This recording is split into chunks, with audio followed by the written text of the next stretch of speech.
Okay, we reconvene the special Selma City Council special meeting. There is no reportable action, so we are going to adjourn.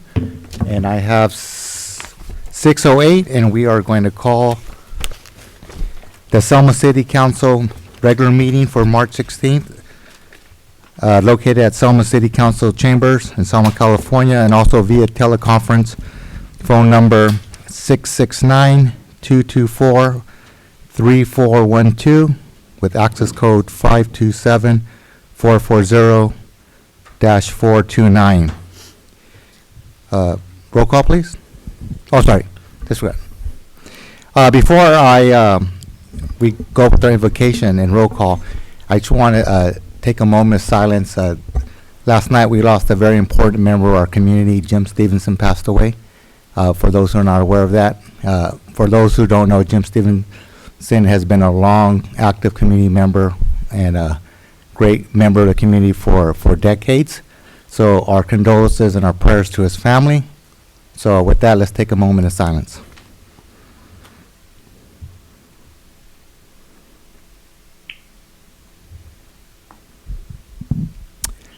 Okay, so with that, is our pastor on the line? Okay, our invocation will be led by Pastor Maria Tafoya of the First Christian Church. Thank you. Let us pray. Holy God, Lord of heaven and earth, we give you thanks for this day and for the blessings we continually receive from your hand. We thank you for all those who work so hard to make this beautiful city such a good place to live. For public works, recreation, community development, police, firefighters, for the city manager, all the staff at City Hall, and for our elected officials. We thank you for their gifts and special talents, and also for all who serve on all the boards and committees of the city. At this time, we would ask your special care for our first responders, the firefighters and police, who will be in the front lines of the battle against COVID-19. May they stay safe and well, even as they work to keep us safe and well. We come here in person and on the telephone to be part of the process of governance. We all want what is best for our city and her residents. We know we face some difficult days ahead, and we won't agree on everything. As we share thoughts and opinions of the matters ahead of us tonight, may we remember that you have commanded us to love one another. May we therefore treat one another with respect and courtesy, that all of us might serve our community as best we can. We pray these things in the name of our Lord Jesus Christ. Amen. Amen. Amen. Can we please stand for the Pledge of Allegiance? Ready? Begin. I pledge allegiance to the flag of the United States of America and to the republic for which it stands, one nation, under God, indivisible, with liberty and justice for all. Okay. Roll call, please. Councilmember Avalos. Here. Councilmember Robertson. Here. Councilmember Trujillo. Here. Mayor Pro Tem Guerra. Here. Mayor Franco. Here. Potential conflicts of interest. Any council member who has a potential conflict of interest may now identify the item and recuse themselves from discussing and voting on the matter. Okay. Seeing none, oral communications. Notice to the public. At this time, any member of the public may address the city council regarding any item which the council has jurisdiction. No action or discussion will be taken on any item not on the agenda. Issue raised will be referred to the city manager for review. Members of the public shall limit the remarks to 3 minutes. Does anyone wish to speak? Is there anyone on the phone that wishes to speak? Do we have anyone via teleconference wishing to speak during oral communications? Okay. With that, we are moving on to special presentation. Do we have our Beautification Award presentation presenters here? Okay. She's right.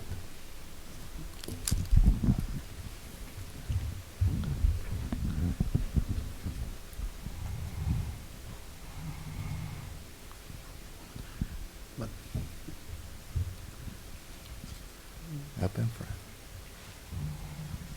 On behalf of the Selma Beautification Committee, we would like to recognize Mr. Robert Hernandez and his Elm Feed Store. I don't know if you've noticed the beautiful mural that he took on himself to paint, and we would like to recognize you for it by giving you this that you can show. And we really thank you for being part of Selma and for making it even more beautiful. One of these days I'll be living in Selma. One All of right, these yeah, days. yeah, Thank you. You know, your business looks great. It looks fantastic. As soon as you did it, you know, way back when you did it, it was like, wow, look at that. It was just, it makes a big difference. So thank you. Hey, We really- I Robert, can't shake your hand, but Robert, I gotta give that guy credit. With one paintbrush, I see him every day painting. I couldn't believe it. I was amazed of the painter that you hired, okay? But he did a heck of a job, you know, because when we had the band festival, people from other towns says, hey, who drew that mural? They like what they saw. And thank you very much for sprucing our community up and being part of our community. You know, thank you very much, Rob. Thank All right. you. Thank you. Thank you, Robert.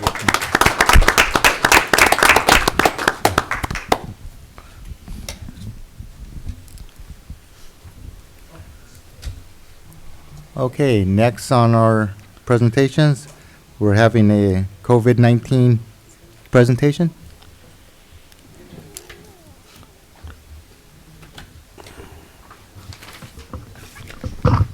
Thank you, Mayor, members of council. Hoping to be able to, with this presentation, give you some information about COVID-19 and all the things that have been going on with it. Maybe also clarify some misinformation, clear some things up.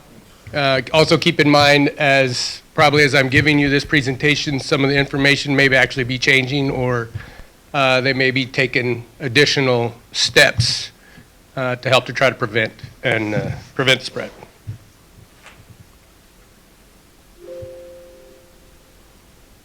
See, we tested it earlier and it worked. Okay, so what do we know at this point? How does it spread? It spreads typically person-to-person contact through respiratory droplets. These droplets can be inhaled through the nose or the mouth. It can possibly also be spread through touching a contaminated surface and then touching your face as well. Now, they're saying this is not the most common way that it's spread. The most common way is still through these respiratory droplets. Person is most contagious when symptomatic or when they're actually sick. So somebody that's sneezing, coughing, running a fever, at that point, that's when the person is typically most contagious. The virus can also be community spread. What we mean by community spread is that's typically when someone gets affected and they don't necessarily know how. They hadn't traveled, they weren't around anybody who had been sick, and there's really no origin of where they feel like they picked up the virus. This is what we consider to be community spread. Next. What are some of the symptoms? Fever, cough, shortness of breath. Those are the three main ones. And symptoms, they can appear, and again, this is probably some of the data that will be changing. The symptoms can appear within 2 to 14 days of an exposure. That's what they're looking at now. Now, once they start to actually take a look at some cases, study some cases further, have some additional cases identified, some of these days, some of these timelines could potentially change. Next slide. So the best ways to prevent being infected with the virus: avoid close contact with people who are sick. We've been talking about social spacing, social distancing. 6 feet is the recommendation at this point. Avoid touching your eyes, nose, and mouth. That they've been talking about now for several weeks. Try to prevent it. I know it's a very common type of thing. People wipe their brows, your eye itches, your nose might itch, something like that, and everybody reaches right away for their faces. That they're recommending you do your best to not do that. If you're feeling sick, stay home. Wash your hands frequently. When you do so, this has been interesting. I've always thought, I was one to wash my hands quite a bit. 20 seconds. That's a lot longer time than you think. I've found when I'm washing my hands, I typically feel like I'm done after about 10 seconds. But they're recommending 20 seconds of washing your hands. Hand sanitizers will work with a 60% alcohol content. Disinfect surfaces. Cover your cough and sneezes. And then face masks. Face masks, you see a lot of people walking around with face masks. Face masks should only be used if you're actually sick. They say if you put the face mask on, if you're not sick, you tend to start adjusting it, doing other things like that, and really all you're doing is exposing yourself by, once again, touching at your face and things. Avoid large gatherings of people. Now, this is one of those pieces of information that have changed, and it kind of depends on if you're listening to the federal government, the CDC, the state, locally, or Fresno County. The latest from the CDC is 50 people. We just got word from the president, his latest recommendation is 10 people. So these, like I said, this is changing almost on a daily basis. Those who are over 65 or have underlying health conditions seem to be at a higher risk. And they're the ones that should take the extra precautions. Take all these precautions, these preventive measures that we've just laid out, they should take them very seriously, as they're the ones that at this point seem to be at most risk for spread of the disease, of the virus. Treatment. At this point, there is no specific treatment recommended. I've heard of a number of different things. One thing that I did hear several days back, last week, they're using antibodies for people who have contracted the virus and then recovered from it. So taking antibodies from their bodies and using them to treat others. They have had some success with that, apparently. Again, it's all experimental at this point. Supportive care, if you're sick enough that you're in the hospital with this type of thing, you're basically going to be receiving supportive care. Your IVs, oxygen, things like that. If you do think you might be sick, stay home. Stay home unless you need medical attention. If you do need to stay home and you are sick and you're identified, you'll be isolated. That isolation will be determined by the local public health agency. For us, it'll be Fresno County Public Health. Who do you call for that? To determine that? Yeah. That if you notified your local physician, they'll contact the public health department. You can also contact the public health department as well and let them know that you feel like you're sick and you might have it. They'll get you, most likely recommend you see your doctor so you can be tested. They want to confirm where these infections are actually taking place. Separate yourself from others in your home. Call ahead before you go to your doctor. That way they can prepare for you to come in. Wear a face mask. If you are sick, then they do want you to wear a face mask. That will help with the sneezing, the coughing, things like that.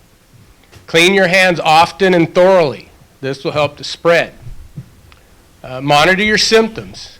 Again, most times they're saying if you come down with this, it's like having a cold or having the flu. You know, when you get a fever, you get a cough, maybe a stuffy nose, things like that. In most instances, that's the case, and those that are recovering go through the process of having the flu and recover without even having to go to the hospital. If you do feel like your symptoms, though, are becoming stronger and stronger, and especially if you develop shortness of breath, you want to make sure you get yourself to your doctor or your local emergency room. Rita, thank you. Just some myth busting, some things that we're hearing a lot of stuff out there. So these are the actual facts, okay? Yes, this can be transmitted in all areas regardless of climate. We're hearing things about, well, if you're in warm climate, it doesn't transmit as quickly as it does, say, in a cold climate. The fact is, it will transmit in all areas regardless. It cannot be transmitted through mosquito bites. Hand dryers are not effective in killing it. That's something that was out there a little bit. Stick your hand under a hand dryer in the restroom, and that'll kill everything in your hands. That doesn't happen. Spraying alcohol or chlorine over the body will not kill viruses that have already entered your body. So by putting alcohol on yourself, if you've already inhaled those respiratory droplets, it's not going to do anything to prevent the virus. Vaccines against pneumonia do not provide protection against the virus. There's no evidence that regularly rinsing the nose with saline has protected people from the virus. It was interesting when I read this because I saw this in a bathroom from two individuals that were doing this in the sink. And they drew a lot of attention from people, and we couldn't figure out what are these people doing. And when I went back and read some of this, that's what they were doing. And it does not do anything to prevent the virus. Antibiotics, unfortunately at this point, do not work against viruses. This is a virus, it's not a bacteria. Antibiotics work against bacteria, not viruses. So what has our response been here at the City of Selma? You will be receiving a resolution tonight for proclamation of an emergency, a declaration of emergency, which we're following suit with what's been taking place nationally, statewide, and the county and other local agencies are doing the same. This will help in the process of receiving funding for reimbursement of costs related to the pandemic. The other thing that we've done is, as of this morning, we've implemented portions of the city's emergency management plan. And those elements are, we have a public information officer that will be dedicated to helping disseminate correct information. We'll have a liaison officer who will be working with other local organizations and agencies, hopefully including the hospital, the school district, and those various organizations as needed. And we have implemented portions of the finance section to help keep track of costs that the city might incur related to the epidemic. We are also, after speaking with the city manager and staff this morning, we will be evaluating some policies that the city has to assist employees if necessary. So looking into possibly making alterations to current policies that can potentially help city employee needs and things like that.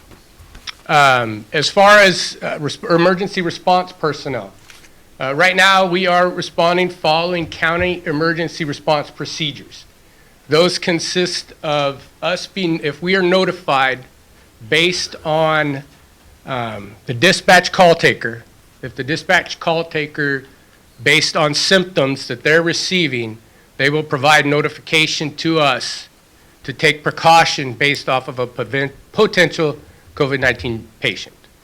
If we receive that, we have gloves, masks, and eye protection that we'll be wearing. If we determine that we will be in close contact, such as lifting, potentially carrying a child, we'll also be putting on a gown.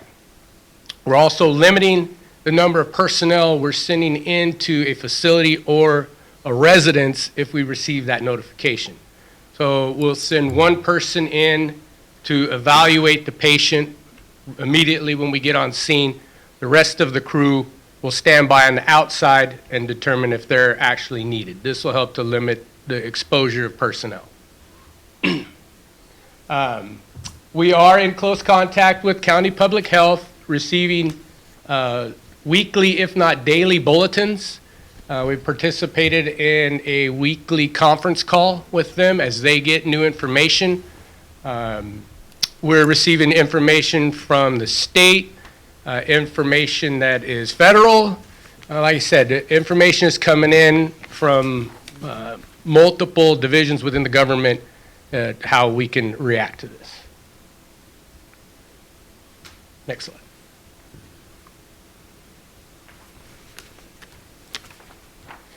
Some resources that any council or the public can utilize to come up with information would be Fresno County Public Health, the California Department of Public Health, Center for Disease Control and Prevention, it's CDC, or the World Health Organization. Now you can, and I've looked up three of those. I had not looked up the World Health Organization to see what their data is. But the state and local data, it will depend upon, like I said, the information will depend upon where the data is coming from. So Fresno County Public Health, they're looking locally. We've only have 2 confirmed cases within the county, versus looking at information that's coming from the state or even federally. Obviously, those cases they're much more expansive on the exposure, and then we're starting to see additional information, i.e. the president's declaration today that people shouldn't be gathering in greater than 10 people. So it will depend on the information that you get will depend on which organization you look to. As it relates to signs and symptoms, they all have the very same thing. As it relates to numbers and stats and certain precautions, that's where you'll see some of the differences. In conclusion, staff are monitoring the changing conditions daily and making adjustments as necessary. Be diligent with your preventative measures. Be cautious, but let's not panic. We'll get through this. We'll be cautious. We'll take the necessary steps, and we'll get through. Questions? No, thank you very much for the update. Sure. Not only to us, but to the public as well. And you have an action plan in place from the federal and state, so you guys are all connected already, so you guys are all on board, so. Couple questions on the funding. How are we going to apply for funding for, money that we spend to fight this thing, to be a resource for the people? I know the Selma Healthcare District very generously approved $50,000 to go towards fighting the COVID-19, and I think they're meeting with the city to find a way to join forces. How does the city apply for those funds to get reimbursed for that? Is there a separate code, or can we get it immediately, or do we just keep a record of it? Is this declaring this a local emergency will free up some funds? I would imagine anything the city spends regarding this virus would be reimbursable. Would it be 100%, or would there be a split? I don't believe it's 100%. It's usually... Yeah, that they haven't actually come out and said what the percentage will be. We have not, I have not, unless Isaac has any further information. They haven't actually put out any procedural information as far as how that will take place. They haven't even said what's reimbursable and what's not at this point? Not that we've actually, not specifically. Not specifically, but there is information in one of the Cal OES updates about it's typically related to activating an emergency center, your operations plan. It's usually for law enforcement, public safety, first responders. In other activations and emergency situations, we track and all of the additional expenses related to whatever the disaster situation is, and then would be getting direction and sending it to the state. It's a reimbursement, certainly. So the nightmare scenario is that it shoots through the population, and we have more people affected with this thing than the medical system can handle. Is there some sort of contingency planning for where these people could go in Selma or in Fresno County if the system were to be overwhelmed? At that point, we would, if the system is overwhelmed locally within Fresno County, we'll start to take direction from Fresno County, from County Public Health. We follow their lead. That they would have an established procedure at that point for that large of a pandemic, which they're calling it a pandemic. But if it were to start to affect a community, that strongly. I mean, we're looking at, New York City, which has practically shut down other locations, even over in Europe, Italy, places like that, where they're shutting cities down and locking down to try to prevent that spread. I think right now that's where what we're looking at is prevent the spread, so we don't end up in that situation. If So we we're not were, there yet. it would fall into a whole nother category of response. So the question I'm getting from the public is, how much enforcement is the city going to apply to these guidelines? Are we going to have PD driving around looking for gatherings of more than 10 people, inciting people, or if a church has a wedding, or if a church has what's the extent of the enforcement that the city's going to practice? Yeah, I think everything that we're reading right now are recommendations. These are all Yeah, guidelines, nothing voluntary. has been signed in, nothing has been, this is, Nothing Martial law. mandatory at the yeah, time. nothing, no martial law or anything like that, or nothing mandatory. I think everything that we're hearing is a recommendation to try to, again, continue to prevent the spread. And we do encourage that. So I think our role is to educate and encourage that everybody follow these recommendations, because this is a very, a situation where we don't want to panic, but we don't want to overwhelm the hospital system. We don't want to see the spread of the virus, cause that type of impact on our hospital system, our healthcare system. And the more education, the better, right? The more Oh, people I think know, so. the I less think they panic. like we said, the more education that we can put out there, the more cautious people can be without panicking. I think we talked about a little bit this morning.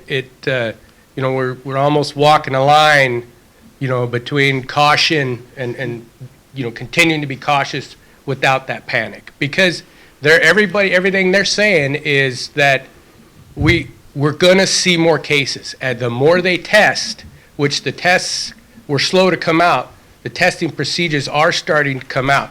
I do know of the latest numbers we have in Fresno County have sent out 60 tests.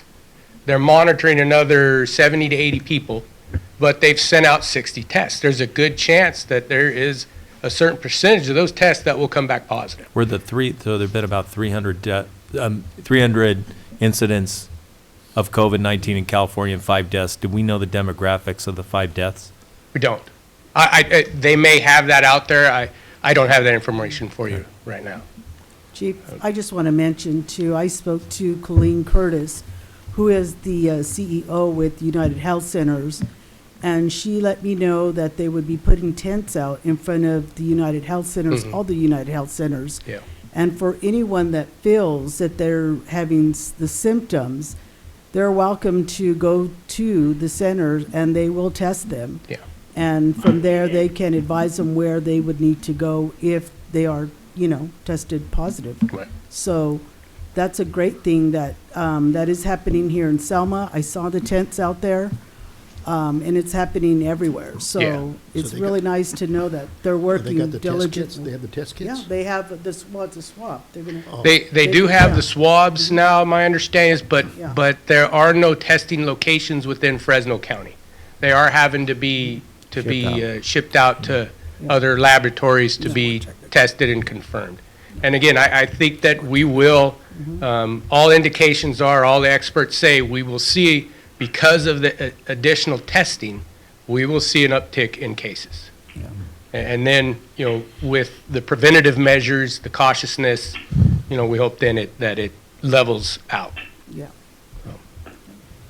Thank you, Chief. Thank I you, mean, Chief. we're Thank you, Chief. we're actually fortunate because we're one of the few small communities that actually have a full-service hospitals, Yeah, where exactly. a lot of towns don't have that. Question in the back. Question. Yep. Yeah, come identify yourself for the record, please. Yes. I would just like to ask if there's anything implemented for our citizens, especially our seniors, if they're, how we monitoring if they have water, they have food, or some of our seniors are kind of scared. I know our church seniors, we're calling them and we're visiting them and seeing if we can help them. And if there's nothing like that, I would suggest if the city council would like to put a committee together to, I don't know, check on our seniors that are I think some of them are alone. You know, they don't have family members. I know we have a couple of seniors that are like that, and so we're taking care of them. But I'm just asking if there's something like that, you know, happening already, or if we can do something about something like that. I know in our meeting this morning, we did have some discussion about volunteers, and that there have been some volunteers, i.e. church organizations and things like that, that have reached out to potentially help. That would be an area that volunteers we could utilize to potentially assist in those kinds of matters. And we'd like to do that in a coordinated fashion, so, you know, it's organized and how we're approaching it. So if organizations do want to contact us, I think we need to let the chief or Michael know, and then go from there on how we can best coordinate together the efforts. I would say if you do, while we are working on that, if you do have anything where you have citizens that have expressed this to you and you feel like they may be in any type of danger or anything, you know, lack of water, I know there are shortages, certain things like that, please let us know so that we can go out and reach those people who may be starting to be dehydrated or may not have a way to get to the store, things like that. Or even oxygen tanks. Right now, there was one senior that.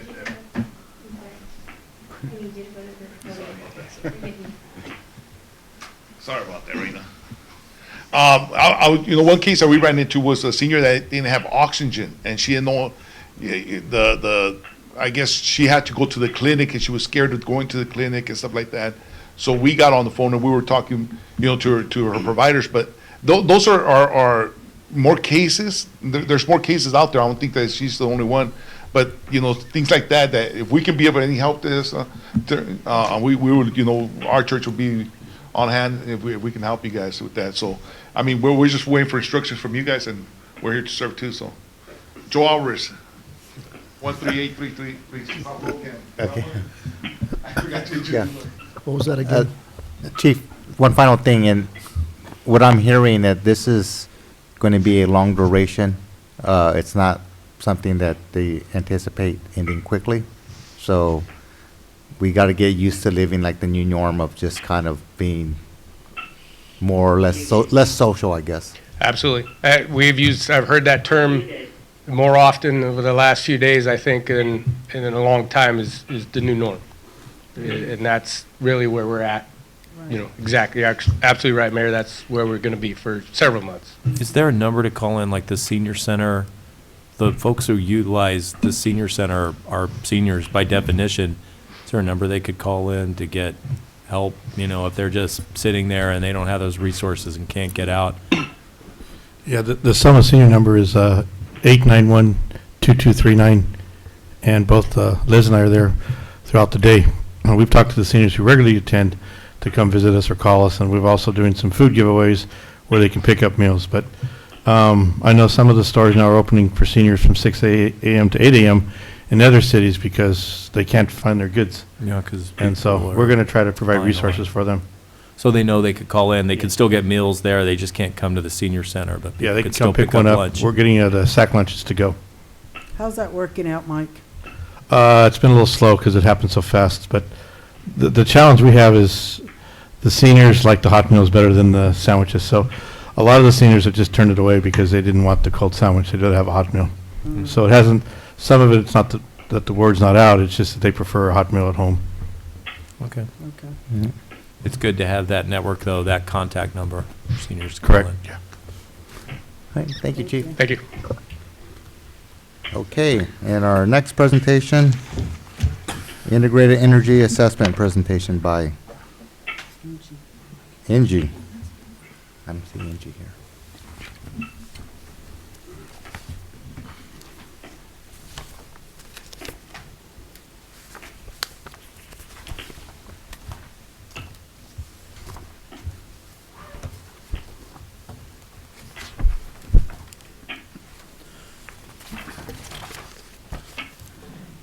Mayor, council members, the presentation you have in front of you is requested on our last council meeting to kind of go through this process.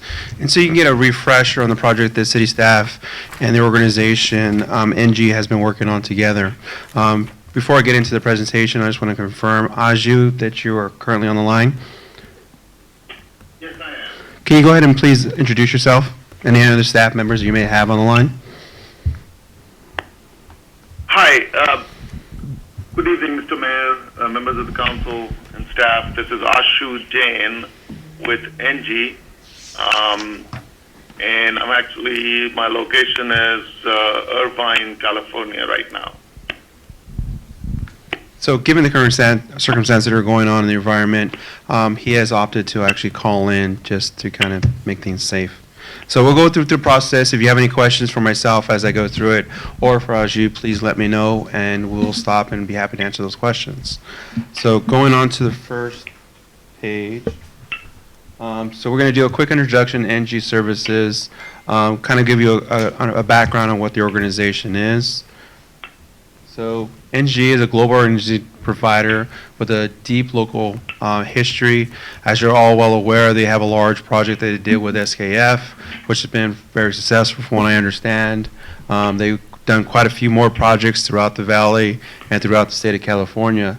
They're a large independent energy provider in the world. At one point, they were connected with Chevron. Correct me if I'm wrong, Angie. Their current operations within 70 counties, 160 employees, and billions of dollars of revenue for within the 2018 year. Most of their projects are within the millions. Their scope is not just solar per se. They are an energy organization, from charging centers to solar panels to energy efficiency, which you'll see within the scope of this project. Okay. So going on to the next slide is just a large list of current organizations that they have contracts with and they've done large projects with. As you can see, they range from a couple million all the way into 23 million or more. Why NG? Maybe Aju, you can take this point as far as this part of the presentation. They're looking at the deliverable values, project reputation, and fiscal strength and risk mitigation. Okay, thank you, Mr. Moreno. It's kind of hard to hear, so, but hopefully you can hear me well. We can. That's correct. We can hear Okay, you well. great. Okay, so, yeah, so Mr. Moreno already talked a little bit about us, and, you know, a couple of things I always like to highlight is that, you know, we've been around, the company NG has been around for over 175 years, and, you know, our division, NG Services, has been working for over 45 years now. And we've done more projects than any other energy services company in the Central Valley. Back in September of 2018, your council approved an agreement with us to develop this project.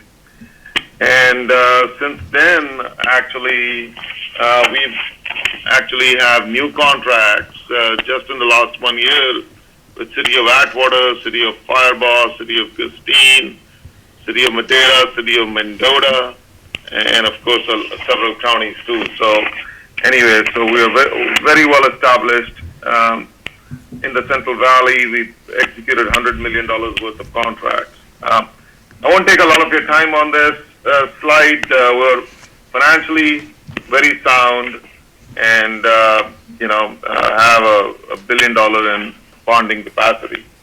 With that, I'd like to go over to the next slide and talk about actual program that we are proposing to you. Unless, Mr. Moreno, would you like to take them through the slides? Or Yeah, I'll go ahead and take the lead and take them through the slides. If you'd like to chime in at any point and add something, just go ahead and please do. Okay. Okay, so moving on to the next slide, you have the City of Selma Energy Program summary. So going through the analysis of what the scope fits for our projects here in the City of Selma, it was determined that 750 interior and exterior lights can be retrofitted into an LED. So what does that mean for the City of Selma? So LED, as you know, are a low energy efficient product that can reduce the cost of what we pay for our PG&E bills and the energy savings. There has been some of these interior and exterior lights that have already been retrofitted due to the proactive approach that Public Works has been doing. So this number will fluctuate due to that, but it's still a good number for you to use a base of how much work will really go into that project. Next will be the EV charging stations. There will be 2 EV charging stations that are currently scoped that will be in our new our police station project for the parking lot here out front, which is currently City Hall parking lot. Next, you go into the solar projects that will be listed at the City Hall, also Schaefer Park and Brett Leamer Park. So when you talk about City Hall, it's actually going to be for the City Hall parking lot, which will be the police station parking lot, as well as the fire admin across the street. Okay. Previously, in the scope of this work, there was an assessment done for the street lighting to retrofit those into LED. With conversation between NG and the Public Works Director, it was felt that the Public Works Director would move forward doing that retrofitting on his own as they move through the process, just due to cost factors. Okay. So moving on to the next slide.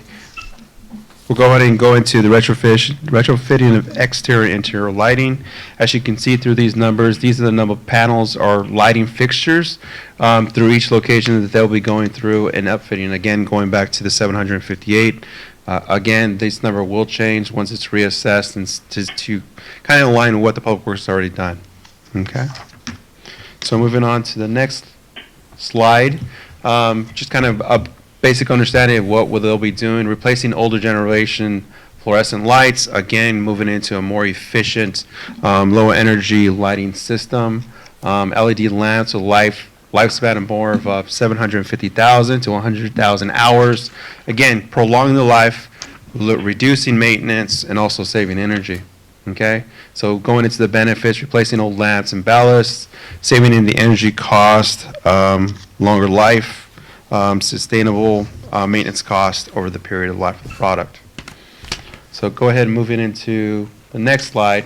So they're replacing, this is talking about the exterior lights, replacing existing metal lamps, again, replacing them with LED, same energy efficiency products, installing dual level motion sensors, again, saving on product in efficiency, so you're not having the lights on for a full scope of the night. They're triggering when need be instead of just for the full extent. Benefits again include replacing the old lamps, energy savings, longer life, reduced maintenance costs, and increase in safety. So moving on to the next slide. This will go into the 2 dual port EV charging systems. There's a lot of incentives out there for this type of program. This is kind of really more of a topping that you can go on because there is grants out there, which NG will go out there and get the incentives for us and submitting those applications. So we'll have 2 for the PD station, which currently they have multiple units that are dual use. They can go off electricity. The Prius, as the city staff as well uses. So it is a benefit to both the location. So moving on, we'll go ahead and go into the full scope of the larger end of the project, the bigger cost, which is the solar arrays. This is the first location. As you can see, it is in the City Hall parking lot as well as across the street at the admin location. These panels will feed into the admin location current panel and the City Hall panel. Okay, so that is the very first location. The second location is in the parking structure of Schaefer Park. The current usage there's a lot of wattage that comes out of the pump that's at that location, so it'll be feeding the energy for that pumping system to offset that cost. So kind of to back up a little bit and how we figure out, 1, locations, can we even pit one? 2, is the output or the usage that's currently there actually necessary to generate this kind of project, because there is a cost benefit to it. So you have to weigh the cost factors versus the output to make sure that there is a break-even point or cost benefit to it. So NG has done that assessment, and this is how we come up with the current locations that you're looking at. So again, Schaefer Park is one of those locations that will feed into the pump that's currently there. Okay. So the next project location would be Brettlinger Park. Again, there is some pumps and some output there as far as within the locations, the restrooms, and I think it's actually the convenience center the concession stand that's giving a lot of output there as well. So it'll tie into that location and offset that utility bill. So those are the three locations that they assess that we can actually have some type of solar array there. Again, when you look at our locations and trying to assess what we can and can't do, an older building, you're not going to be able to put it on the roof. I mean, if you don't have the property space, such as parking lots and things of that nature, you're not going to be able to bid a freestanding location. So they go through that full assessment and say, okay, where can we put it and where is it beneficial? Okay. So going on to the next slide, as you can see, is kind of the meat and bones of what we're looking at. When it comes to a project like this, you're really looking for a return on investment. A return on investment is really a feasibility of your current electricity bills and what that costs versus the actual financing mechanism or the cost of purchasing these upgrades. So when you go through this spreadsheet, you can see for a full year, the terminal life of what NG says these products are useful for is 30 years. So they do a weighing amount and go through assessment and say, okay, your energy efficiency savings are going to be X. Your solar energy savings, X, Y, and Z. So they went through this whole thing. What is your projected M&O savings? Incentives, the incentives are really just based for the EV chargers. So total program savings, right? Then they turn around and say, okay, what does it cost to actually create a debt structure for this program? So you can see they have a build out of 19 years. That's kind of where they use their benchmark to be able to have a return. Measurements for certification costs that are incurred. What that is making sure within the first 5 years that they're actually hitting the benchmarks that they projected within the terms of the agreement. Solar and operation maintenance costs. This is one of the caveats to this agreement. Public Works is not going to have to maintain these items. This is actually part and built in to NG's contract for maintenance for the term of the 30 years. So that gives you the total program cost, and that brings you into the net savings of what they projected to the city to produce overall. Maintenance is paid by NG? I'm sorry? Maintenance costs? Maintenance costs, it's part of their contract. We pay them to do the maintenance costs. What if they go out of business? Aju, can you take that, please? I think that goes back to his stipulation of how long they've been in service and things of that nature. So when you talk about a solar company, that's one of the caveats on how you measure these organizations. And any organization to make that, how long have you been in business? Where have you established? What does your financials look like? So you can see from the organizations they work with, and this is a common question they have too. So we're taking it on faith that they'll be around the 30 years to finance the maintenance costs. Aju, did you hear that question? Archie, were you able to hear the question? No, I did not hear the question. Would you please repeat that? What happens if the company goes out of business before the 30-year useful life of the panels has been used up? What happens if your organization goes out of business during the term of this contract? Or sells. Or sells. I mean, sales would actually be a transfer of the agreement itself, but. Depends on the contract, doesn't it? So, like I said, we've been in business for over 45 years. The company that owns us, NG, is in business for 175 years, financially very stable, so highly unlikely that we'll go out of business. But if you get sold, which, I don't want to take too much of your time, but I don't think that's going to happen anymore. The company that takes us over will be legally responsible for doing the maintenance. Is that in the And contract I'm between assuming NG the and the question city? is regarding maintenance. I mean, maintenance on a solar project is not that difficult. I mean, there's two components. There's the electrical maintenance, and we have actually our own O&M people who come out of Fresno. And panel cleaning, which is really a low-skill, but really labor-intensive part of the project. So we guarantee the performance of the project for 20 years, and so we'll maintain the solar project for 20 years. And Regardless of who owns the company. The question was regardless of who owns the company. Oh, who owns the company? I'm sorry, I didn't catch if you were talking about maintenance or who owns the company. I mean, He said regardless. Would the successor company be responsible for the maintenance costs? Would that be in the contract? Right, with the regardless city? of who owns the company, you would be, Or if the company even you has know, one? having a maintenance contract with the successor company if he gets sold. For instance, 5 years ago, we were part of Chevron, and Chevron did sell us, and now NG owns us, and every contract that we had with Chevron, we're still maintaining those contracts, and we legally, NG Services owns all the contracts that we had at Chevron. So we are, you know, maintaining all the projects. We are honoring all the guaranteed savings for every single one of them.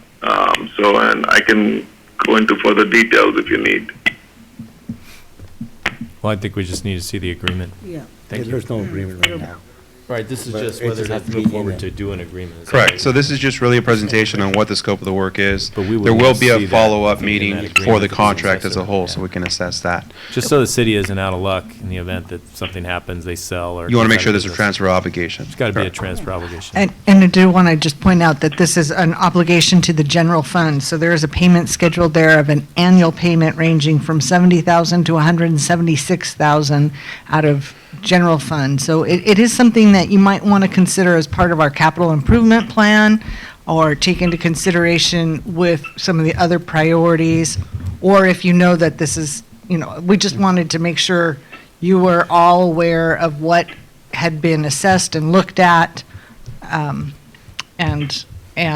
make sure before we go any further that if this is something that you are all still supportive of or want to learn more about or take into consideration in context of other aspects that we're going to be talking about in the budget and the capital improvement plan. Now, there is a commitment that we have of $20,000 to NG for the work that they've done. And that would be, if we move forward with a project, that would be that could be financed as part of this payment plan. And currently, it is built into this payment plan that way. But if we don't move forward with a project, then we do have an obligation to pay them for their work. That's correct. Okay, So so. Either way, we pay them for their work. Let me ask a question here. Now, the state is still giving and the federal, they still giving energy, solar, Incentives? solar, I want to say solar obligation development. So solar there panels. is a program through the California Department of Energy where you can Operation apply Green, I for call it low Operation interest Green. loans at a 1% interest rate. There is also, it's a competitive process, but there is an application process you can file to go through the financing. So let's talk about the financing. NG itself is not a financing tool per se, right? They're not a finance organization. The financing would actually come back to us to go out there and find the financing sources. As we're all aware, interest rates are currently low. There's projected of an interest rate of 2.5. 2.3 currently in this flow chart. So we would have to go out there and get that financing. But what that would be managed would be by the finance department. We'd actually issue out an RFP to go out there and get the financing structure for it, which would be not a problem. Okay? I have a question. Yes. This project came in September 2018. And Angie and the city entered an agreement to do an assessment that cost $20,000? It's an obligation. We have not paid that dollar amount. What it is if you do not. So there was an assessment that carried a investment type. It carried an obligation of $20,000. That's correct. $20,000. Okay. That's And correct. that was done in September 2018? That was done in 2018, yes, September. 2018, okay. So, and because of the fact that I was not in the city council, and there's many people here that were not privy to what you guys were doing, the question I have is, knowing that there are so much savings or benefits, what, from now, from 2018, September 2018 to present, what have we been doing?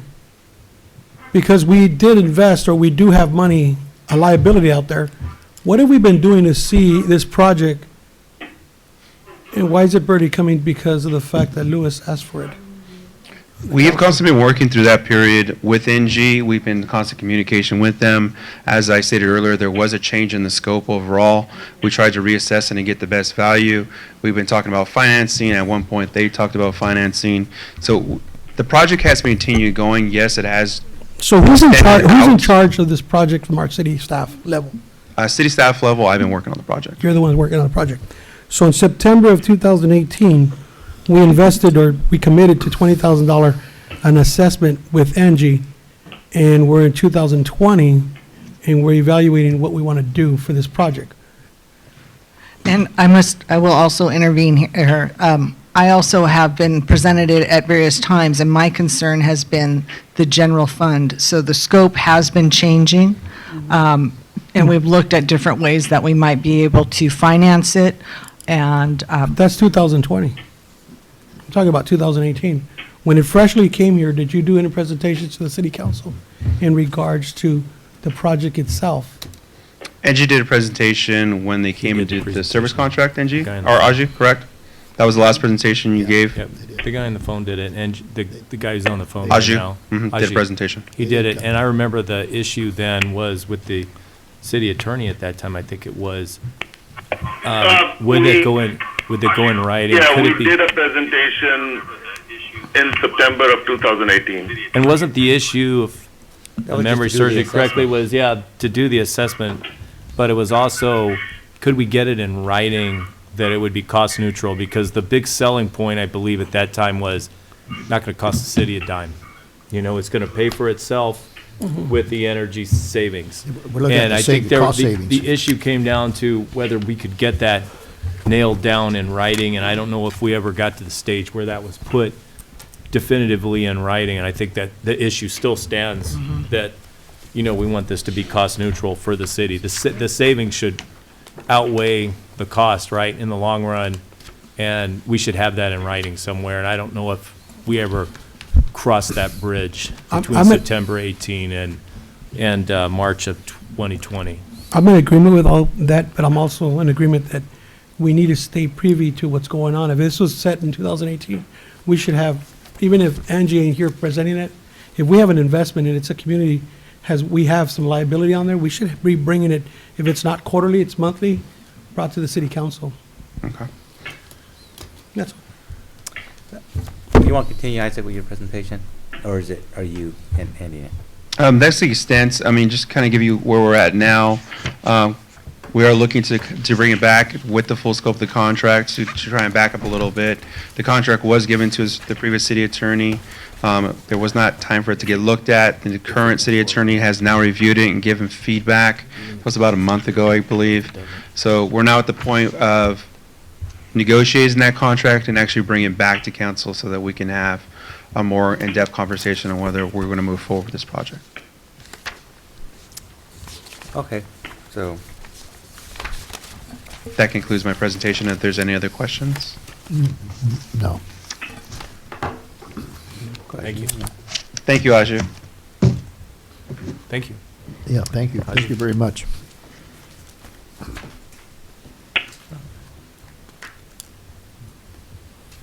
what? You let NG know that we're done? Thanks a lot. I did have a comment on the interest rates. If it's not too late, I'd like to talk about that. Go ahead. We tell us fine to make a comment. You can make a comment. So, I'm sorry, go ahead. You can go ahead and make a comment.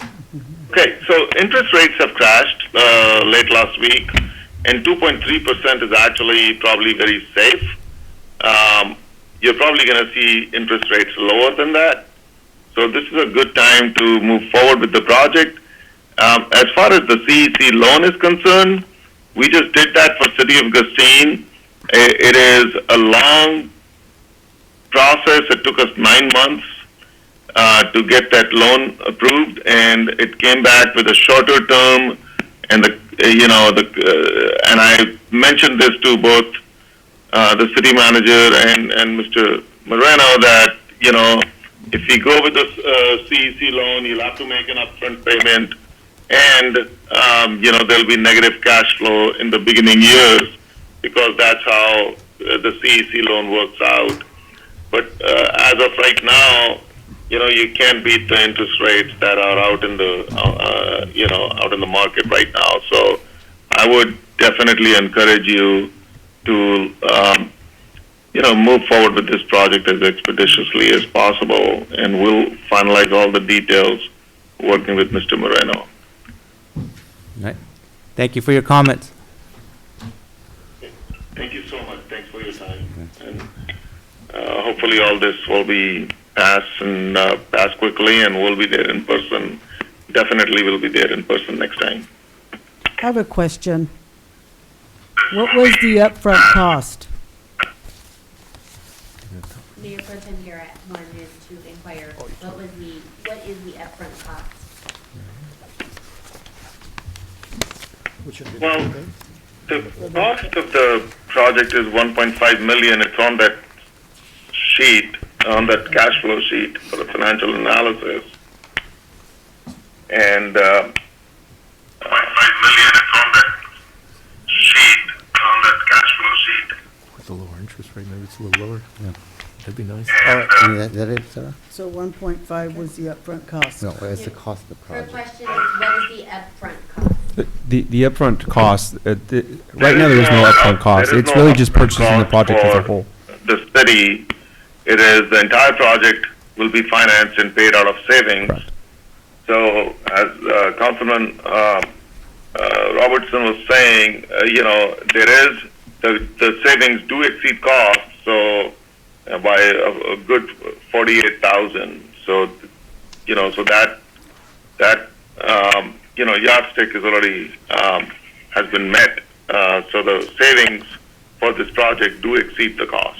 Unless we didn't move forward, and then there would be an upfront cost of the $20,000. But the savings, the net savings on an annual basis, the lease payment or, the financing payment is more than the annual savings. The net savings on an annual basis, the lease payment or the financing payment is more than the annual savings. So you're saying there's a interest rate built in, To this calculator, yes, there is. the discount rate, 2.3. which will be down 2.3. since Financial terms. interest rates have gone So down his since statement is basically that the 2018. 2.3 interest rate is actually a little high with the current market. It could be a little bit lower. Are less than the savings. So the way you structure the financing for this is a little bit Overall. different. You don't have a flat payment. So for example, your standard annual payment plan Oh, is not I'm going to be sorry. a flat $200,000. The way you structure it is in the sense that you always have that net savings, because the scope of this project is really supposed to be your costs versus what your savings are, that your return is actually saving on your PG&E. So when you look at the cash flow mechanism on the sheet that you have, the $48,000 is your net saving that you'll be having to offset your lease obligations. Including the maintenance, including the Including the maintenance, correct. Okay. Yeah, the total program savings is more than the annual payment. Correct. And they build into this cash flow a 3% escalator of cost increase. So they continue to offset. So for example, if our cost maintenance right now is $20,000, they build in a 3% increase of cost maintenance for 3 years. Have to we make sure. checked with a couple of these other cities just to see how their program has gone? Because these are I've some talked to big you, projects. other cities that I've worked with them and SKF. I talked to Veronica, which managed the project at SKF. She had good things to see. And I've talked to Dinuba. They were very happy with the project and the scope they Yeah, got. The And I talked to savings one other city. exceeded the cost. And They then- didn't lose money on the deal, and they were able to Johnny? utilize Correct. solar energy. We had a presentation last week with SKF, and they Yeah, had a yes. huge savings, Yeah. huge savings, Huge. so. Okay, I think we're gonna move on, if that's all everybody's question. We're gonna move on. Okay, I have a question. Do we have any other city? Joe Alvarez, 13838 South Locan, Selma. Are we currently in similar projects in the city of Selma and other recreation centers or in other parks right now with other companies of this nature?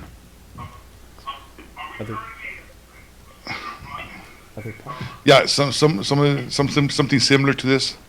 Already with charging units or anything like this in other parks of Selma? Of an energy project? Yeah. This is the only energy project we're And currently Salazar, working on. I thought it was gonna be a Well, charging. Salazar Center itself, again, they looked at all facilities across the board that the city has. Either they didn't have the appropriate spacing on the roof, or they didn't have the property space to actually put something there, or they didn't generate enough wattage to compensate for what the cost factor would be for this project. So the savings wouldn't have been there, in other words. Okay.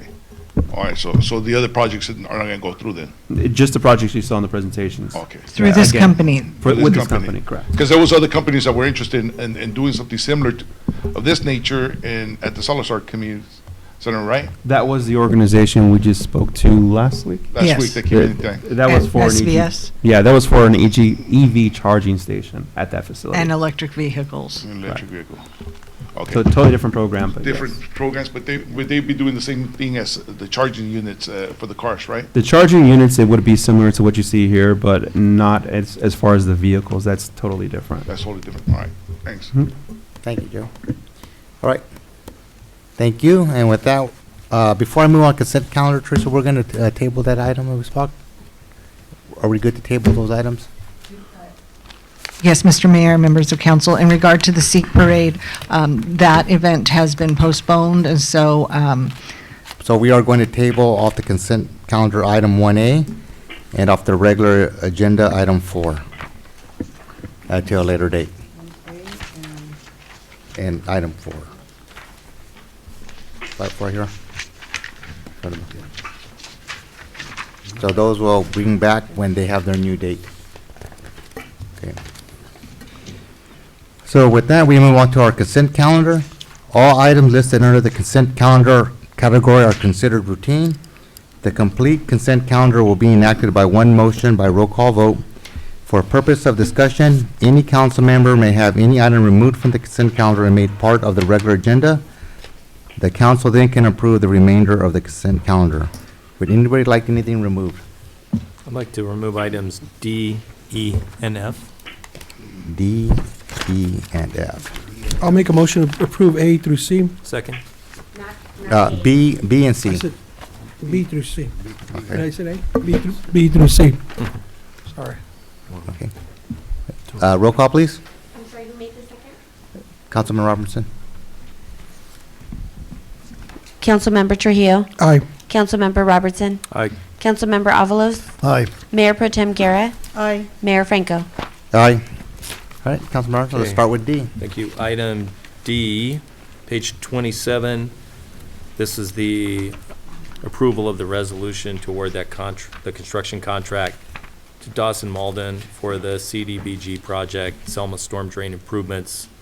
My question on this is, will this project remove all the connections that are presently open? that are No, dumping no, water from it's the this, storm this drains into removes, canals? Joey, hi. No, it only removes the Salazar pump and the state pump. And how many more do we have Three. after that? Four more pumps. So the state appropriation that we're currently working on will take another bite out of that project. Even with that funding mechanism, we'll still fall short with, I think, one pump. So we're phasing this project as much as we can as we find funding sources. Prop 1 grant funding is about to come up, so we'll be submitting for that to kind of finish and complete that project. So, I mean, it's just a major project overall, so we're trying to take bites at it as you can. Yeah. So do we have any problem with CID at this point? I mean, they I've know talked to that we're Phil multiple trying, times. As long as we're making progress, he's happy. And you sent him something like this that says, hey, you know, this is two more. I've talked to They're him about gonna the state close out. appropriation. I talked to him about the CDBG project. He's aware we're moving forward. Okay. Chipping away at it. Okay, and then all of them, we'll approve them all when you're done. Perfect. Item E, page 30, approval of resolution awarding construction contract to Berry Construction in the amount of $907,077 for the East Floral Avenue reconstruction project. The only thing I didn't see in here is, when is this project going to start? Soon. July. They're ready to mobilize. So, first off, thank goodness we have 3 paving contractors here in town, because this number is fantastic. So, I mean, I don't think I've very seen a tight bid bids. This close together Oh, for an amount this and high. it was low. I was shocked. So that's good. It gives us And money they're to brothers, right? spend. And yeah, but all 3 of our local paving contractors have giant piles of recycled ag base, which they can use because it meets the Caltrans spec. So nobody can compete with them for hauling, because that's where all the trucking we've got costs their come into play. materials right there. So it was really good outcome. And we'll, So you just answered my question, kind of. Will there be enough construction companies to go to for the bid for Nebraska Avenue that's next? It's going to be a pretty similar contract, is that right? Yeah, For that restoration? absolutely. Very similar. Not quite the same size.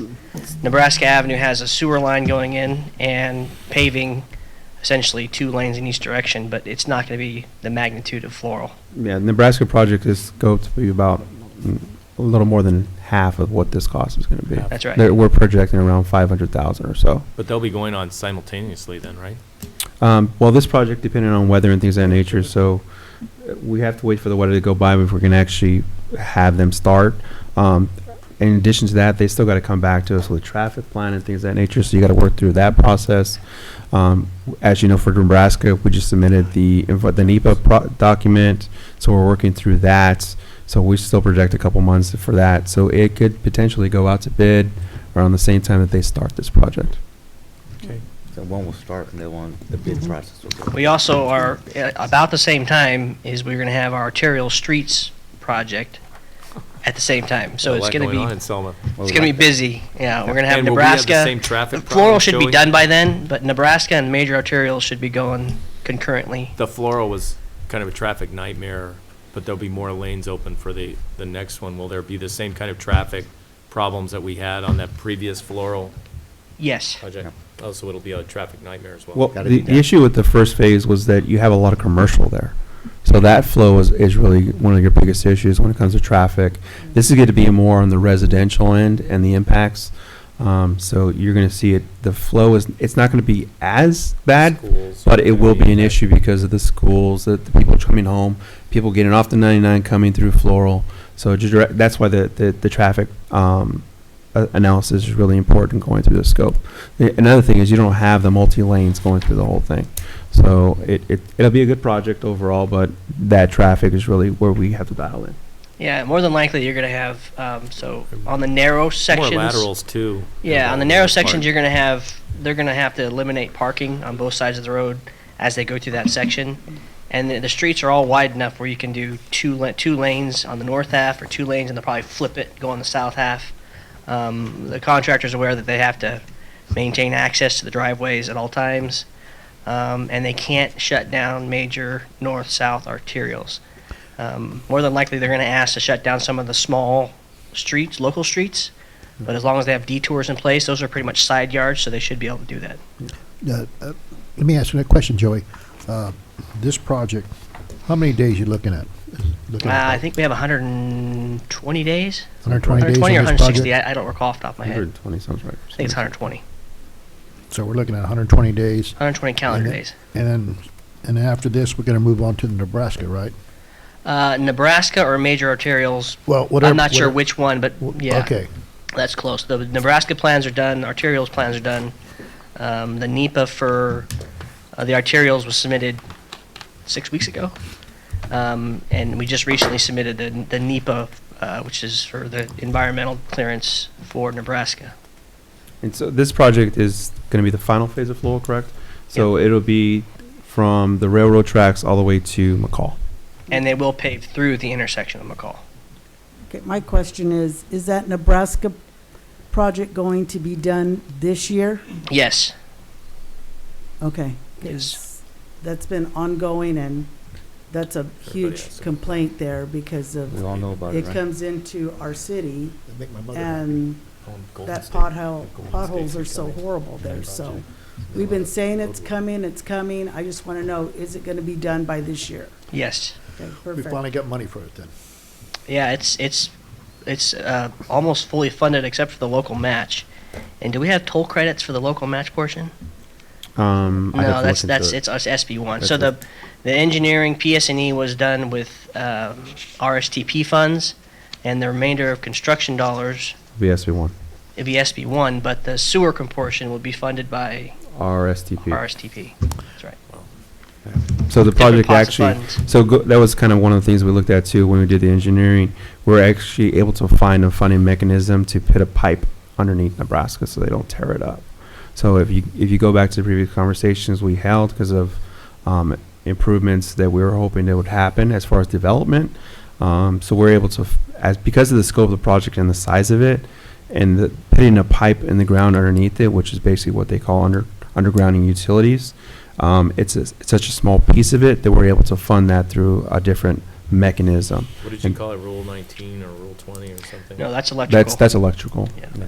This will actually go through, I believe. Yeah, just the RSTP and the SB1s, they're not meant for utility projects. They're meant for rehabilitation projects. But you can pit small scopes Yeah, of it because we don't in want to the rip up a project. brand, a freshly paved road. They'll allow a small portion. One more question, Joey. Don't run away yet. Okay, how about the Golden State? Where we're at on that one? Golden State, they're still designing the plans. We've been going back and forth with their traffic engineers on the traffic signal modifications. I don't know when they're going to go out to bid. I think maybe next year. So we're looking at 2021? Yeah, I think so. It's not going to be this year. The planning was supposed to be done at the end of this. I hear next year a lot, put it that way. Yeah. They say next Every year. year we hear. Yeah, I haven't gotten I know, anybody that's to what give I'm us a gonna say. firm Wait a minute. date on it yet. Just so you understand, it's not us holding the project, that's their project. We kind of just go through it and improve things, so. The reason why I say that, Joey, because, there's an old saying, time is money. When the more you delay time, it's more money on the cost. Anybody, I don't care who it is, developers or road construction, everything, it just puts more cost save. You want to be cost saving and be perfect and get it done right away. And hey, you save that money, and we can move to the next projects, for the cities and make it, spruce it up, alleys and curves and stuff like that, Yeah, I think the design consultant on that project that works is under contract with, I believe it's COG is directly under contract with them. They hit a hiccup with the Union Pacific. That was the biggest delay. The hiccup was Union Pacific came back and said, we want all these upgrades done to every rail crossing, which would have blown the budget. So just because they're putting a trail. Yeah, I think I want to get back to probably item, did we approve 1D, or are we on 1? We're going to approve them all if we get. All of them? Okay, so, thank you. Thank you. Okay. Tech register? Thank you, Joey. Wait, hold on, one more question.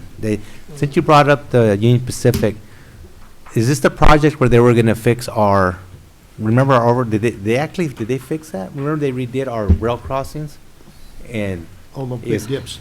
yeah. Yeah, well, they raised it. They raised the grade. And they were gonna Reline refix up? it with. We haven't seen the final plans yet, but if they're going to do any work to the tracks in that area, I can make sure it's in there. I don't think they're doing the improvements, so I think they kind of got rid of the trail, so it got them away from having to do all the Oh, improvements. because when the improvement with the trail was that. Yeah, they raised it. So it's basically, it is what it is right now. Right now, it is what it is. Okay. And All they're right. not on the hook to pave any more than, I think, 2 or 4 feet out the outside edge of I each think I heard rail. from COG though, this Thank is you. the next project. There is no other project that can go before the Golden State project. The Huron project is done, right? So this is the next one. It's just getting it done. Yeah. It's just getting out there and doing it. Only been on hold, 17 years? Just something like that. Okay, moving on to consent item F. Okay, the next item, page 34, check register. I have one item on that. The very bottom, actually, this would be the wire EFT category. The Department of Healthcare Services, the IGT payment for 2016 and 19, $2,301,729. Did they do an audit and did they get that money back from the city, or does the city automatically pay them these Medicare fees in order to have that multiplier attached to those? This is actually the standard wire that we do each year, so if you go back to what the program is, we have to send them money and they turn around and send us back money. So this is us sending them the money for the fiscal year. So this is not the result of them coming in and auditing and saying, you owe There's us no this. auditing, there's no auditing mechanism in the IGT program. You're saying that this is the amount that the city sends to the IGT in order to have a multiplier applied Correct. and more sent back. This is why they call it an integrated governmental transfer. We have to transfer them funds and they transfer it back. Okay, so this is just This the is just initial, the annual transfer. the annual transfer for 16 through 19. So Yeah, they it's take not it in 16 3 to years. 19, that's actually a typo. I want to say it's more like 18, 19 or 17, 18, but I can double check that. Oh, okay. It's So not only multiple for- years like only that. for It's only one cycle. year. Got it. Yeah, it's one fiscal year. Okay. I have one question, Isaac. Page 33, check number 74472, and that's the Gateway Engineering. Mm-hmm.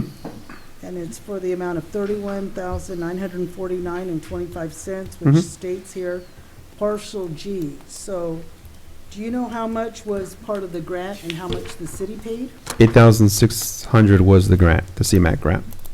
How much? 8,600. Okay. And so the November contract payment was 13,700, and the December payment was 9,600 Okay. for their standard city services. Okay. I mean, those are, so you understand the Gateway bill, they have their flat basis of rates for just being, sitting in the seat, and then they have other, when we request other services like GIS, or we need something, survey, things of that nature, those fall into those amounts. That's why you never see a flat payment. It's based off the services they performed within that year, or that month, I'm sorry. Okay. Now I just have a question too on page. Let's go to. It's page 36, and just curiosity. I just want to know here. This one for George Speeman. Mm-hmm. He shows some charges for Country Tire and Wheel. Mm-hmm. Now, is that a business that's not located in Selma?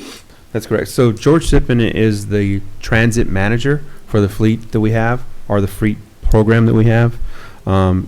He does CalCord charges. It could be across the county, because when they're doing repairs and maintenance, it doesn't mean they're bringing everything into yard. They actually have to go out to the fleet on different circumstances, whether it's because one is stranded, one is outside within another city's district. They got to go fix a flat. They call for services. They may have to go out there. So it depends on the circumstance. A large purchases, a majority of the purchases, I should say, will be within the city of Selma and things of that nature from their standard vendors like Napa, things of that nature. I mean, we don't have large fleet vendors. They'd have to go to maybe Fresno Truck or things of that nature where they would go out. So it could, depending on the circumstance, will depend on what the purchase is going from.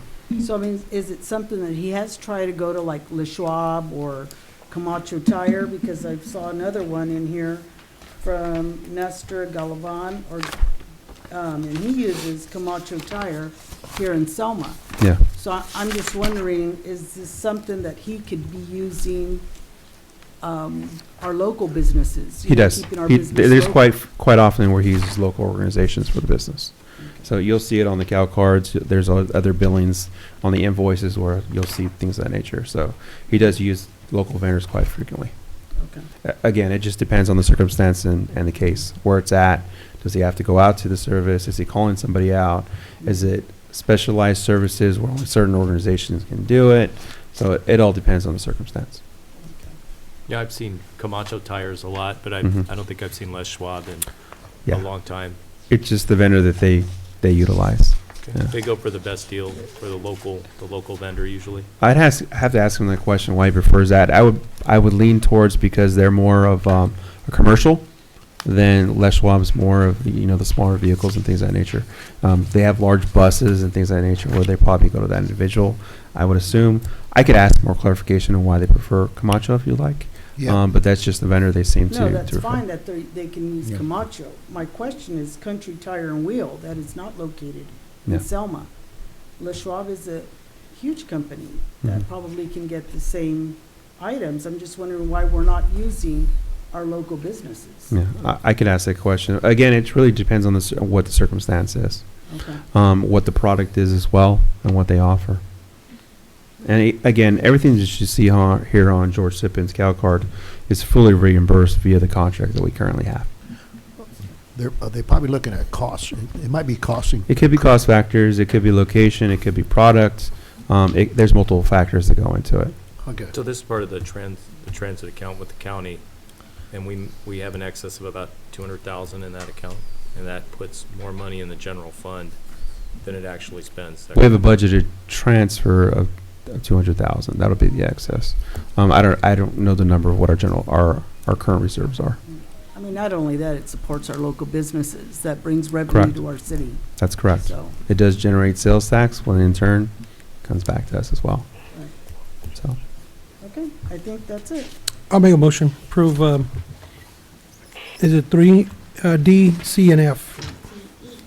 D, E, F. Second. Roll call, please. Councilmember Trujillo. Aye. Councilmember Robertson. Aye. Councilmember Avalos. Aye. Mayor Pro Tem Guerra. Aye. Mayor Franco. Aye. Public hearing, item. Adoption of a resolution confirming the report of the Environmental Control Officer, determining existence of a public nuisance on city-owned property, directing removal of property, refuse and transfer, trespassers on the city property, and appropriation for funding. Thank you, Mayor, council members. The resolution you have in front of you is a typical resolution you'd see for an abatement process that we would go through.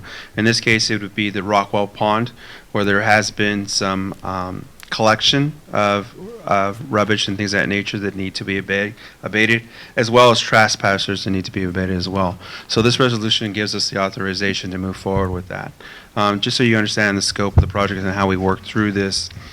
So we started with the problem-oriented officer, the POP officer, and code enforcement, making contact and actually giving them an abatement notice and what that timeline looks like.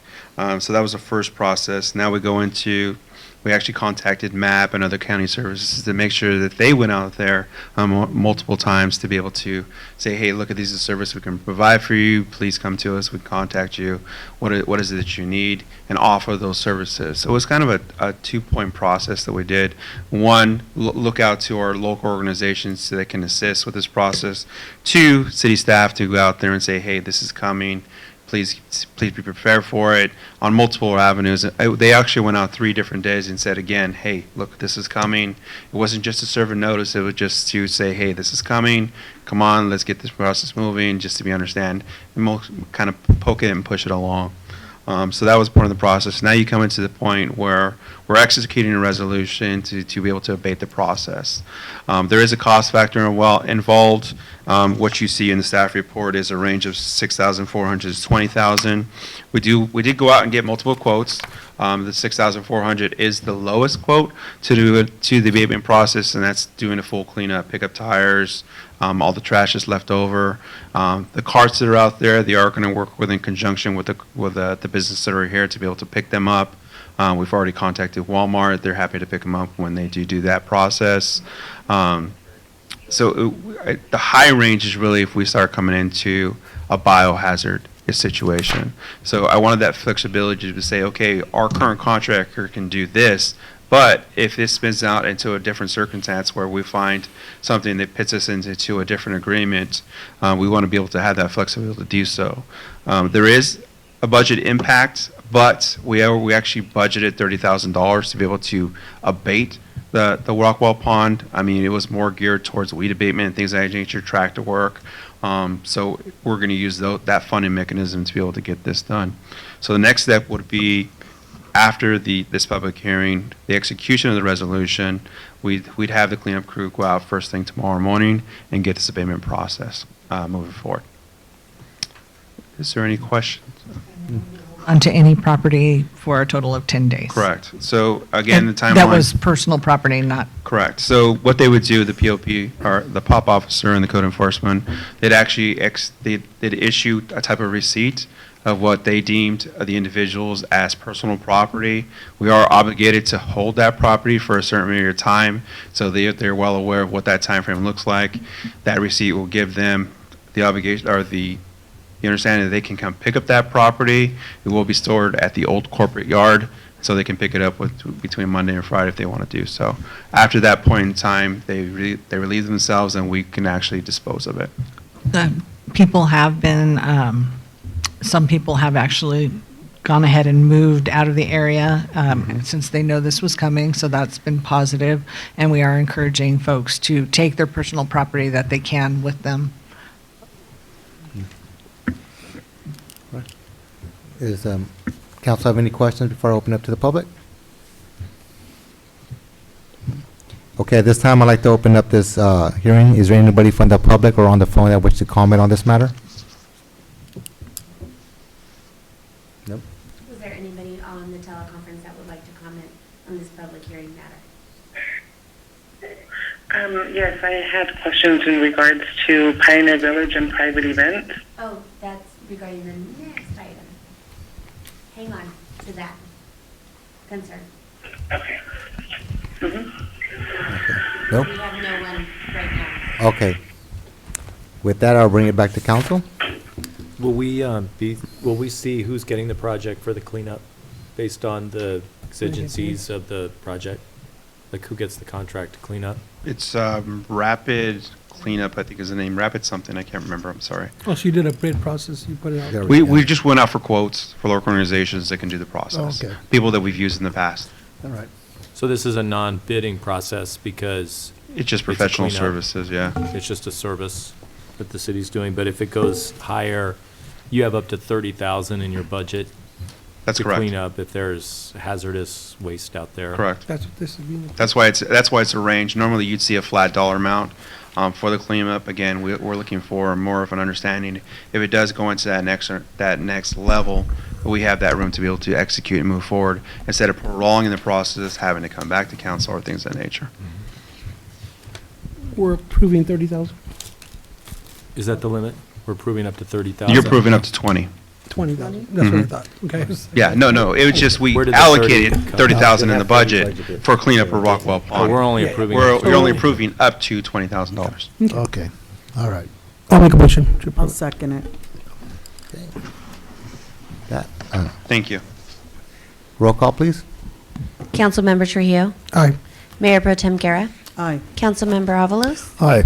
Councilmember Robertson. Aye. Mayor Franco. Aye.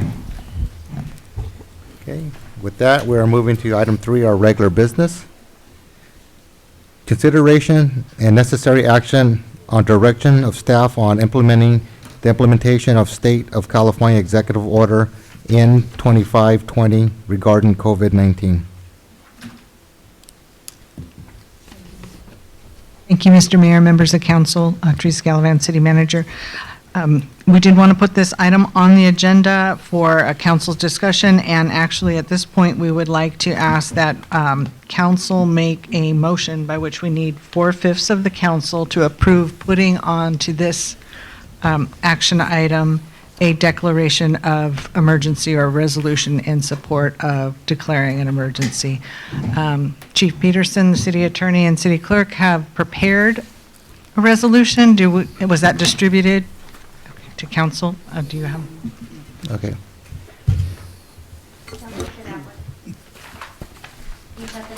Great. Right here, we have it. So, We were required, we were required to wait until the county adopted a resolution of declaring an emergency before we went ahead and did one. The county adopted a proclamation on Sunday. That's why this was not placed on the agenda. We were waiting for the county to do that. Therefore, it meets the standard by which you're allowed to add it to the agenda because it's coming to our attention after our agenda was posted. so you need a motion and a 4/5 vote to put it on the agenda. Correct. Okay, I'll make a motion. Do we have a second? I'll second it. Well, We have a motion in 3 seconds. We'll take it in alphabetical order. Councilmember Avalos. Aye. Councilmember, R. Mayor Pro Tem Guerra. Say aye. Okay. Aye. I thought you were. Scott.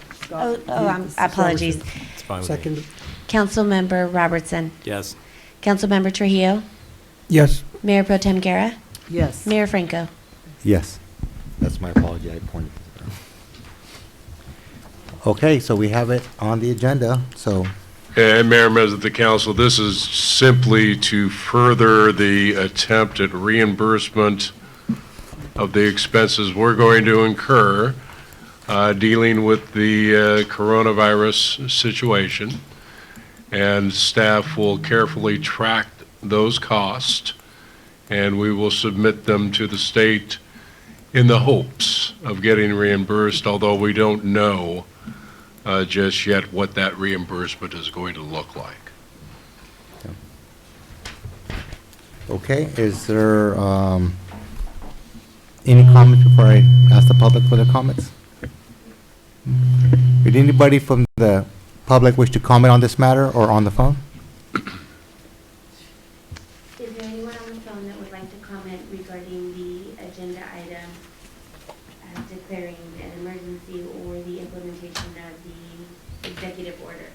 This is a question is for the person that was asking about the Pioneer Village special events.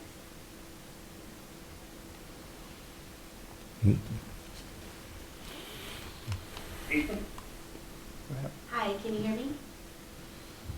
Yes. Okay, you had a question. May I have your name?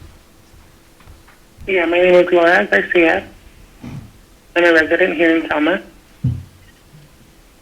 Okay. And I currently have a private event scheduled at Pioneer Village. And I'm just wanting to know if you guys are putting any stops towards what we have planned at Pioneer Village. What date is your event? What date are you having your event at Pioneer Village? April 11th, 2020. And how many people is she expecting? How many people are you expecting to come to your event? And do you want to, April 11th, and did you want to give an explanation of what you're renting out the event for? Okay, yes. I'm expecting between 125 to 150 people. It is for my daughter's quinceañera, April 11th. When this all started, I took precautionary measures and ordered face masks and hand sanitizers for every table and so on and so forth when this started. But with there being more restrictions, I'm just wanting to know if the city is putting a restriction or a rescheduling of any events held outdoors. Okay. Chief Peterson, can you? Yeah, I'm sorry, I did not catch what the date was? April 11th.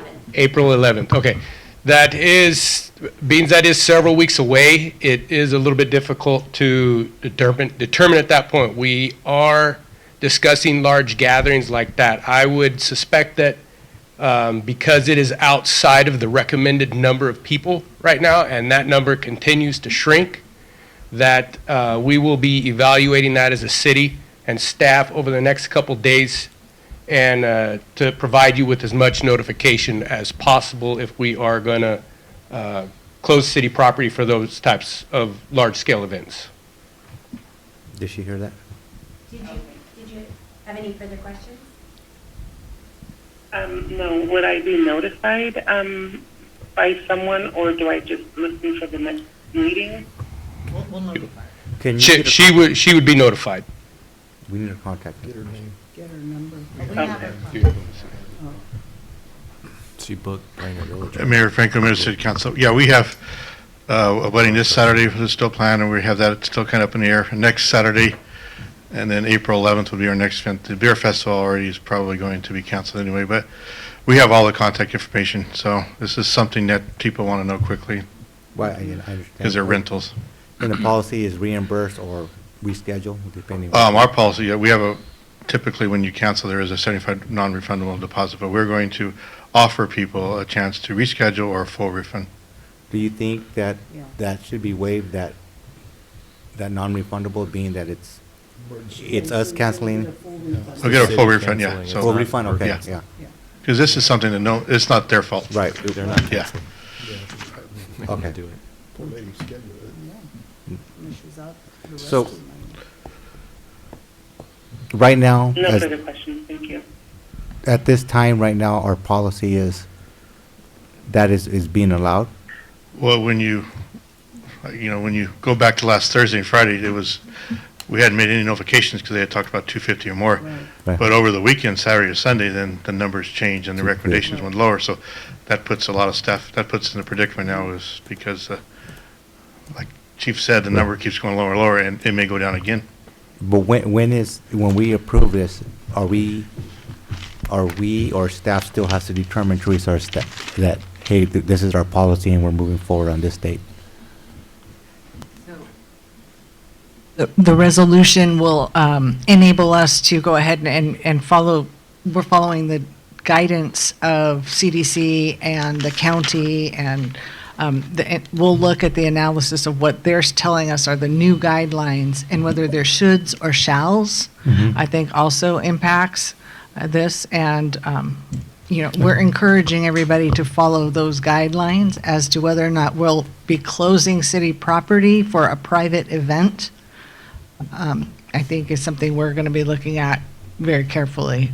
Okay. As the restrictions continue to get increased, there is a possibility that could happen. Okay. And we will be notifying definitely our customers as soon as possible and try and accommodate them as much as we can. But we do have to follow the guidelines or the directives that we're given. Okay. What if they're in conflict, who prevails, the county or the state that we follow?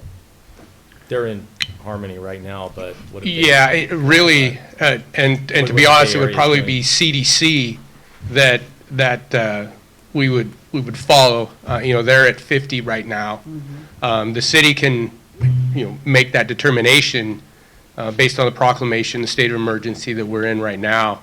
I think we can make that determination then of, what number we want to follow, what standard we're going to set and follow to try to prevent the spread. And in terms of liability, if we go over that, probably incurs potentially some liability as a city if we exceed what the CDC is saying? Well, certainly for events that we run and that properties that we manage, I think we need to be following those CDC things so we don't potentially have a liability there. As far as, a rental agreement for a private event, I think that's an area where we need to also be working with our customers, the renters, to try and make sure that they're establishing a safe event. Did the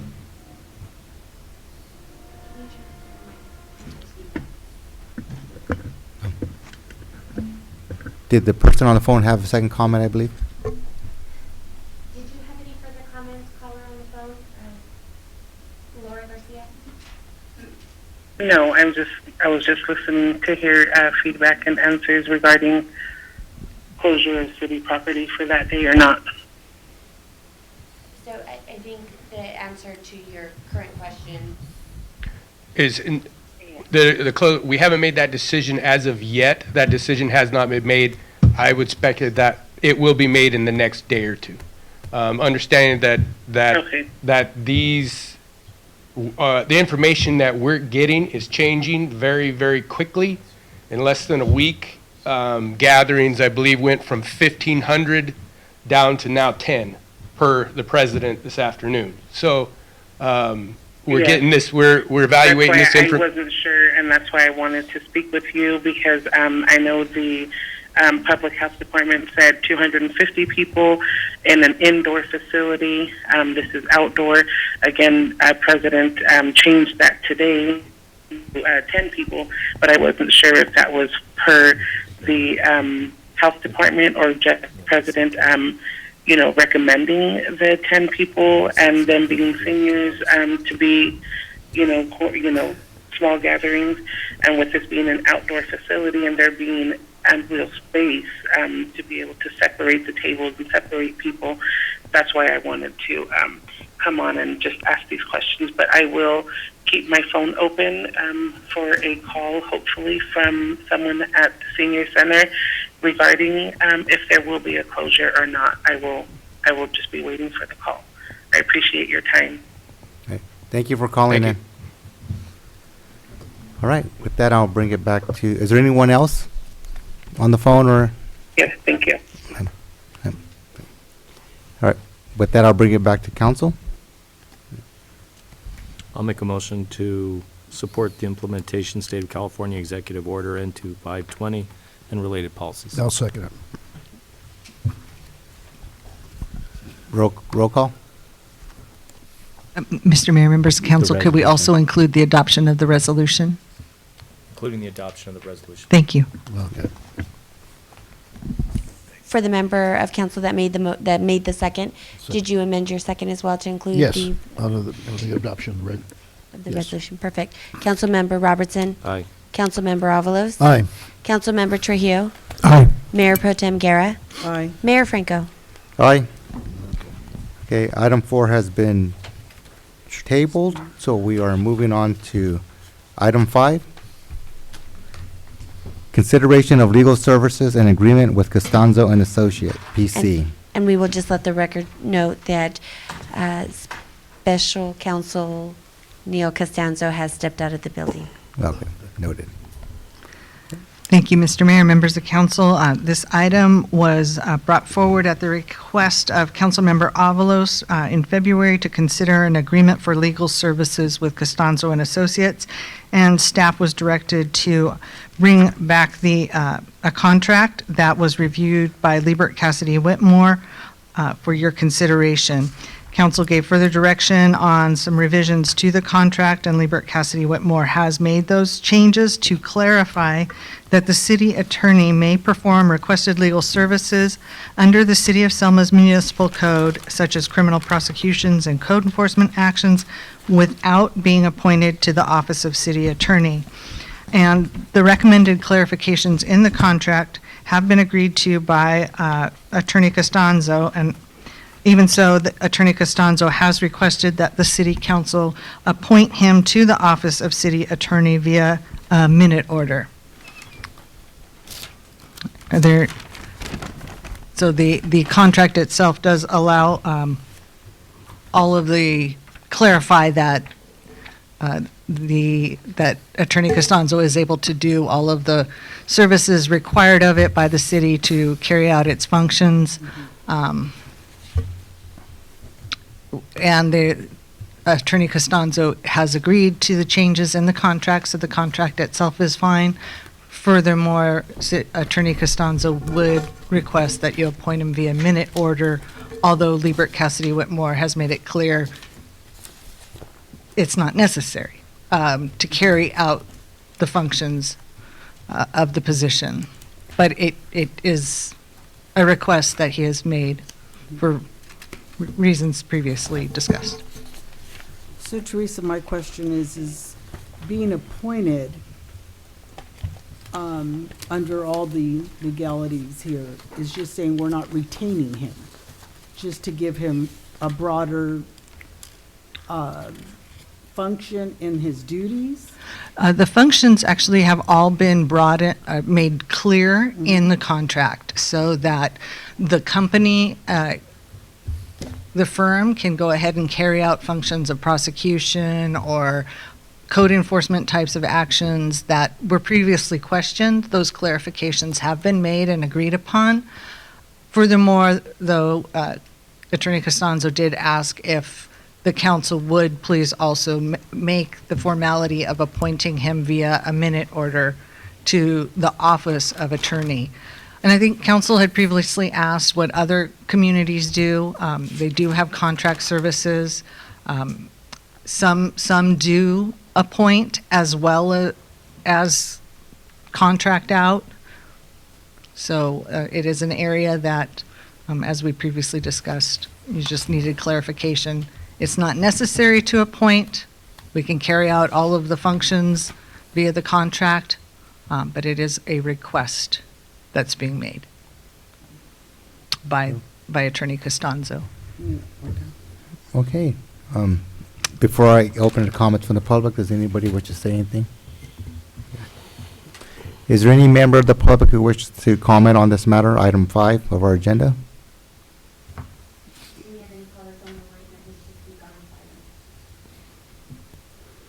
Okay, with that, we'll bring it back. And So I just want to double check that the items that Mr. Costanzo would be representing the city on, which would require the language of appointment, were it not specifically listed in the contract, would those be found in item K? Actually, The first line of item K? Actually, it's under 3 and 3J. 3 and 3J. Okay, the last sentence on 3, particularly the last part which says let me read that sentence for you. 3J. Under additional services, number 3 on page 80 in your packet. 3J, okay. Just on 3 first, there is a section that was added towards the end of that first paragraph, which says the corporation may perform where no conflict exists and where directed by the city council or authorized by the city manager any of these additional services. So that additional language covers the corporation doing that. And then on page 81, 3J, any other service delegated to the city attorney under the City of Selma Municipal Code, which is not covered in paragraph 2. So that is very comprehensive to cover anything else that is directed by the attorney. And this would include a pitcher's motion, this would include. Yes. Code enforcement, this would include. Prosecution, criminal yes. Prosecution. Yes. Which I think are the 3 areas that were under discussion. Correct. Okay? Yes. So in other words, whether or not the term appoint, the verb appoint, enlist, hire, retain, all of those specific duties and abilities are specifically mentioned or incorporated by reference in this contract. Yes. Okay, so I guess I'm just still I'm not tracking with why we would need to put appoint, the language appoint in. Why would that verb be important? It was a request that Mr. Costanzo asked that I convey to the council. He agreed that the contract language was there, and LCW has made it clear that an appointment is not necessary, but he did request that I convey to you that he would still like the council to do that. Does it potentially create any liability for the city to use the term appoint in future years? But potentially, that was some of the discussion that was had. It's a gray area. It's not necessary, but as I mentioned, some cities do, some cities don't. But LCW did give advice on that and put clarifying language in there to make clear it don't have to do an appointment to enable the city attorney to do those functions. Those functions can all be carried out with this contract as it is written. Did the previous city attorney have an appointment? The term appoint, was appointment used? And do other cities use the verb appoint? Yes, some cities do. You do appoint. Fresno County There was does. a mix, some did and some didn't. So some do and some don't. And Yeah. have the other cities, which have been around for a while, 100 or 20 years, the ones that used appoint, have they been on the hook for providing benefits to the person that was appointed rather than retained or contracted with? Has there been an instance that you know of, or that these agencies have had a problem with that? LCW has shared that can be a possibility. It does not mean that every situation would separate that way, but It's an exposure, it's a possibility of a loss, but it's not necessary that it's actually happened. Is that what they're saying? oh no, It has there happened. is reason to discuss this, yes, or to why, the recommendation from LCW was to not Not proceed with the appointment. Does the But term- to carry out all the necessary functions without that formality. But it is a gray area. Is Mr. Costanzo, is he misrepresenting himself if we don't use the term appoint? That was one of, Misrepresenting his services? because the contract is clarified, that I think we're clear here. However, that was one of his thoughts and why, one of the previous reasons he had requested it. This time, he said he agreed with the contract and he wanted me to convey to you, though he would like to have you appoint him via a minute order in addition to the contract. But I think it gives him a sense of greater ability to do, To represent the city? yes. Although the contract clearly does outline he's able to carry out all his functions on behalf of the city. So is the greater liability worth it to use the term appoint, to give Yeah. Mr. Costanzo the ability to represent the city in greater scope, depth? Is it worth it? Cost benefit? is it worth the potential cost of including benefits to use the term appoint? Or Well, since all the yeah. definition I of think appoint that- is included under here? No, shouldn't I don't think we need it, appoint that cost? especially when our contracted, HR lawyers recommended that we not use it. So, and he already agreed to this contract and the terms, so he just said it would be light. But he, Yeah. Yeah, you're right. You're right, Franco. He did agree to a contract as far as what's laid out. So he's not getting any benefits because it's laid out the way it is. So basically, I think what he's asking is just be a point of the city to probably mitigate some of these quicker issues that we have as far as abatement under the law. He could probably kind of streamline it better than wait in the process. You know what I mean? You know, I think what it is when the cities like Fresno, when they appoint the city of Fresno, I'll give you an example. When they appoint people in the city of Fresno, when they have some issues, they contact the attorney, and they can they can get to the court system faster and get these things resolved quicker than waiting a time period. Yeah. So if they ask if he's appointed, he He's a- can't say, no, I'm not appointed, unless we specifically say he's appointed. A court appointed, you always hear that term in legal. Do we have any other people who are folks that are appointed for the city of Selma, as opposed to hired or retained? Would this be the only appointment? I think so, yeah. I don't think he's- Correct me if I'm wrong, but were we not going to get some information brought to us prior to talking about this? That would give us a little more information as to the difference between appointed and assigned? Actually, the request was to carve out the functions that were of a concern and ensure that they could be handled through the contract. And so clarifications were made that the abatements, the code enforcement nuisances, the prosecutions could all be handled in this. And also, we were requested to check on what, like, Reedley does, and they do appoint, so. That's right, you were going to bring us back 3 or 4 cities that had and hadn't. So Reedley does appoint Yes, per their contract? and for their contract work, so, so Reedley does, Why not? They had, I mean, Yeah, I already closed it, but I'm going to open it up for you, Pastor. So you have to approach the podium. So I'm taking it back out to a couple of comments. State your name, Joe, again. Joe Alvarez, I would suggest that, it's not all?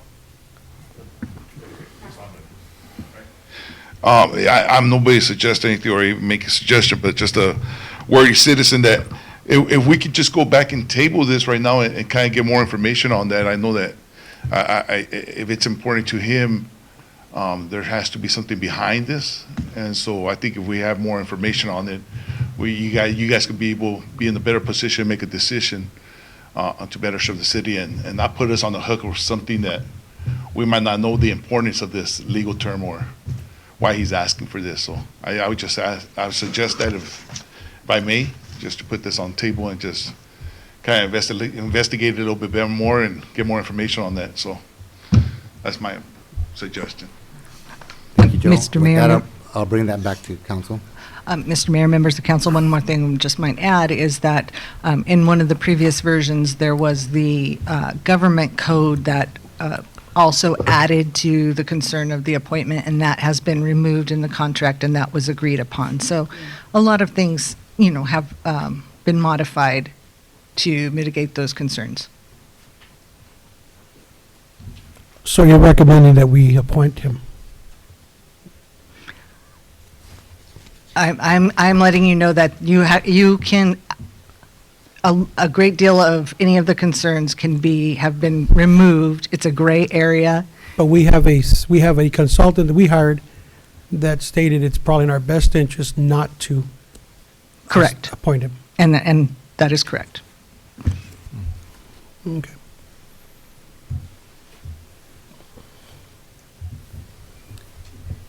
All right, do you guys want to table this and get more information? Well, I think when we brought that individual last time in the council meeting, you know. Yeah, he said don't do it. You know, but, well, that individual did not say that, that other cities do it, and they weren't, you know, they needed more, I mean, it's pick and choose. Everybody's their preference, you know what I mean? City of Fresno does it, some other cities, and and do they have problems? I don't think so. We would hear about it if they did. So, it's up to you guys, how you want to proceed this. You know? I put it back on you guys. All right. I say we table it. What's the rush? He's not going anywhere, is he? And to get clarification, why is it so important to have a minute order and an appointment? And our consultant that we had to say it's not necessary, actually it could become, I don't know, a bit of liability, but more troublesome to have it like that way? So all arrows for me are pointing to actually appointing him, because Reedley does it, cities do it, but the lawyer that the city does have has said that we shouldn't put that language in, but put the same words as appoint. So why not put appoint, you know, if it's the same definition of appoint? But if, you know, to do our due diligence, you know, maybe we get I'd like to get a rundown of the cities that do appoint and the cities that don't put the appointment language in. You know, to me, it comes down to the preference of the city attorney, and if there have been, you know, problems, I think we want the city attorney to be able to represent the city the very best way he possibly can. And if that means he has to have that appointment to do it, then he does. At the same time, the city's HR attorney has stated that there are some concerns about using that language. I think that, you know, that's changed a little bit. You know, we're seeing this language in there. I think it would be a best practice, just better. It would just be more wise just to look at the cities that do appoint and maybe get some feedback from those cities whether they've had any problems, and then go from there. Okay. All right. With that, Teresa, we're going to just table this, and the concerns you hear from the council, can you just go and, like what Councilman Robertson said, Councilman Trio, and just do the research and report back to us? Yes, thank you, Mayor, members of council. We will pull what other cities do and present you with a spreadsheet of several cities in the area and how they handle it. Yeah, and if they've had any problems, both of them, the Yeah. ones that do appoint and the ones that don't appoint.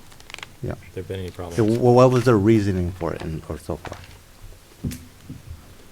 Okay. Before we move on to departmental reports, we have to take a 2-minute break. Thank you, Jesus. And we'll be returning in 2 minutes.